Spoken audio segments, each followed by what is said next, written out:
way that it previously did. Now, in the case of extracellular junk, it's a little bit different because we are looking there to get rid of stuff which is not in the lysosome, because, of course, there are no lysosomes in the spaces between cells. However, even there, the evidence is very strong that either the material that accumulates in the spaces between cells is simply inert and plays no part in metabolism, or it's actually harmful. There is absolutely no hypothesis out there that says that it could be good for us. And in fact, one way of actually proving that it can't be good for us is you just look at young people. You look at young people and you say, well, okay, where's their extracellular junk? The answer is they don't have very much because they haven't been alive very long and they haven't accumulated it. And yet young people seem to be doing pretty well. So we can be pretty sure that we're on a safe bet by getting rid of this stuff. And, of course, their metabolisms are in full gear. Very different, right? That's right.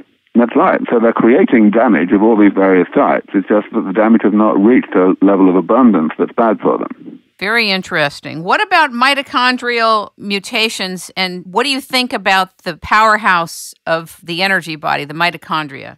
Sure. Well, okay, so the mitochondrion is very interesting as an example because out of all of the 7 deadly sins that I talk about, the accumulation of mitochondrial mutations is the only one for which we really cannot make a strong and simple case for its causal responsibility for any particular age-related disease or aspect of age-related ill health.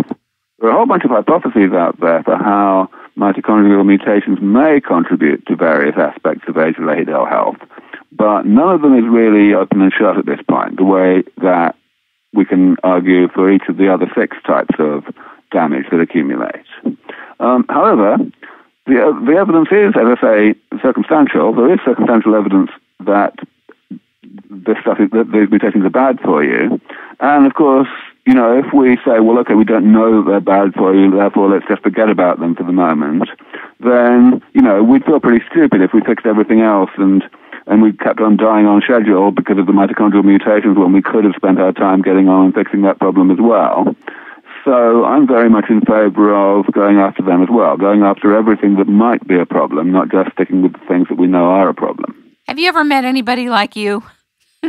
Well, it depends what you mean by like me, I guess. Well, have you ever met someone that was so deeply involved and so clear and was tackling this as if it could actually manifest in their lifetime? Have you ever met anybody like you, like a counterpart?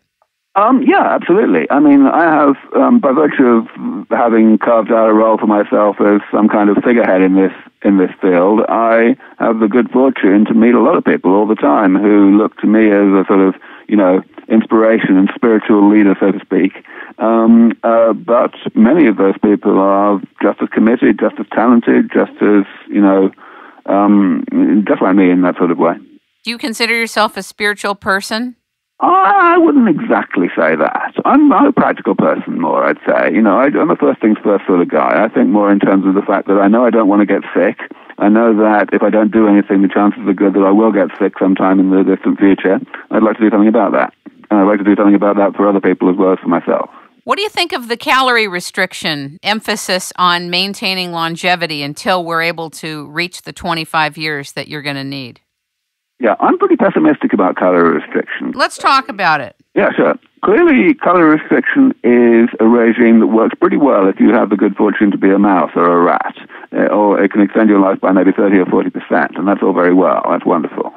But there are actually pretty good evolutionary arguments that say that it's unlikely to work anything like so well for longer-lived species like humans.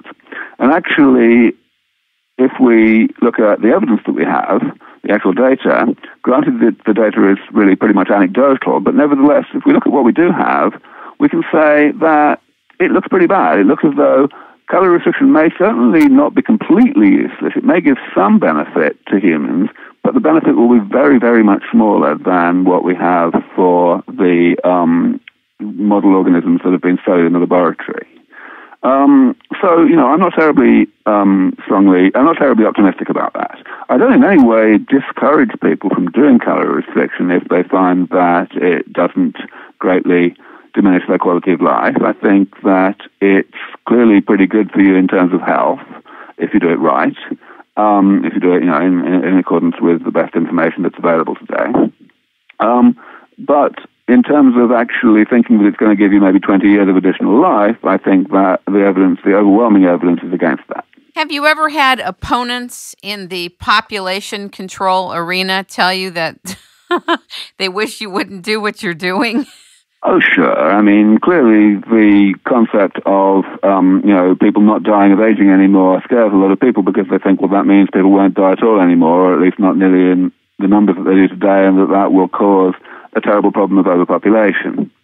And, I don't object to people raising that as a concern. I think that it's reasonable to fear that there might be a problem of people, with birth rate exceeding the death rate for a very long time by a large amount and thereby causing a population explosion.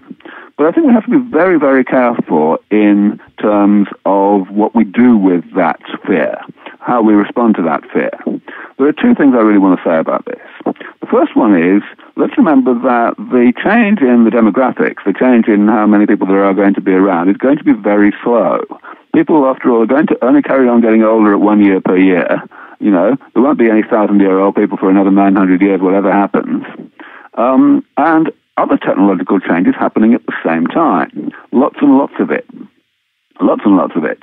So even 50 years from now, let alone 500 years from now, we have no clue what the world is going to look like in terms of the technological opportunities and options available to humanity to manage whatever population we may have. And that absolutely has to be taken into account in evaluating the magnitude of this problem. The biggest thing, the second thing I want to mention, is sort of a consequence of the first thing. It's a consequence of the fact that we don't know what the world's going to look like. Because we don't know, we have absolutely no right, no entitlement to assume that it's going to be a problem. It may very well be that humanity of the future will decide that, well, they want to carry on having a large number of kids and therefore, and they can't fit them in, therefore we shouldn't use these therapies, or we should find some other way to keep a high death rate, so to speak. Or, alternatively, humanity of the future may decide the opposite. They may either decide that actually they can afford to pack more people in, or they may decide conversely that actually it's fine to have not very many kids. We just don't know what they're going to decide. And because we don't know, we have, in my view, an absolutely clear and unambiguous moral obligation to go and develop these therapies as quickly as we can so as to give humanity of the future the choice whether to use these therapies or not. If we do the opposite, if we say, oh dear, this sounds terrible, there might be overpopulation, let's not go there, and we vacillate and we don't develop these therapies, then essentially what we're doing is we are imposing our values, our choices on humanity of the future, which it seems to me we quite obviously have no right to do. I think also what's exciting about the work that you're doing is that you are potentiating a huge quality jump in life. In other words, you can be so much healthier, so much younger most of your life and live well wherever you're at. And even to fund that potential by dealing with these 7 deadly sins, as you say, is extremely exciting. I also think that just because it's not within what modern science typically wants to invest in and work on, doesn't mean that investing in it and working on it isn't the right thing to do, because there are a lot of us who want to live as long as we can, as healthy as we can, be as well as we can to enjoy life. There are a lot of people at many different ages that don't enjoy their life, and they don't really care if they're around much longer. Well, you're absolutely right. And I love it that, there's no imposing anything, but the beauty of this is to have the option. Right, exactly. We're not going to be tying people down and rejuvenating them by force. But at the same time, let's remember that we are going to be improving people's quality of life, and the quantity of life that will result is a side effect of that. So I think you're absolutely right to emphasize the quality of life aspects completely. This is absolutely essential. This is absolutely the key. But the fact is, once we are able to keep people really totally healthy as young adults, as long as we like, there will be this side benefit that people will live a lot longer as well.